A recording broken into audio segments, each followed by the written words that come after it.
Calories அப்படிங்கிற பிராண்ட்லேருந்து நான் வந்து ஃபேஷியல் வேக்ஸ் ஸ்ட்ரிப்ஸ் வாங்கியிருந்தேன் அப்பர் லிப் ஹேர் ரிமூவலுக்காக. ஸோ இந்த ஸ்ட்ரிப் வந்து நான் ஆல்ரெடி அன்பாக்சிங் வீடியோ போஸ்ட் பண்ணியிருக்கேன். ஸோ இதோட பேக்கேஜிங் எல்லாமே ரொம்ப பக்கவாக இருந்துச்சு.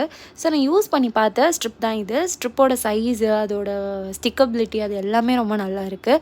நம்ம அப்ளை பண்ணிவிட்டு ரிமூவ் பண்ணோன்னா, யூஸ்வலாக வேக்சிங் ஸ்ட்ரிப்ஸ் ரிமூவ் பண்ணும்போது நம்மளுக்கு ஒரு சுள்ளுன்னு ஒரு வலி இருக்கும் இல்லையா, அதே மாதிரி ஒரு சுள்ளுன்னு ஒரு வலி வரதான் வருது.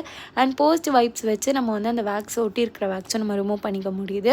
ரொம்ப ரெட்னஸ்ஸு இல்லைனா அலர்ஜி அந்த மாதிரியான எந்த விதமான பெரிய சிவியர் ரியாக்ஷன்ஸ் எதுவும் எனக்கு ஃபீல் ஆகலை. பட் என்ன அப்படின்னா, ஓரளவுக்கு லாங்கராக இருக்கிற ஹேர் வந்து இதில் ஈஸியாகவே வந்துடுது. பட் ரொம்ப மைன்யூட்டாக இருக்கிற ஹேர் வந்து இது எடுக்கிறதில்ல. ஸோ உங்களுக்கு ஆப்வியஸாகவே வந்து ஹேர் க்ரோத் இருக்கும்.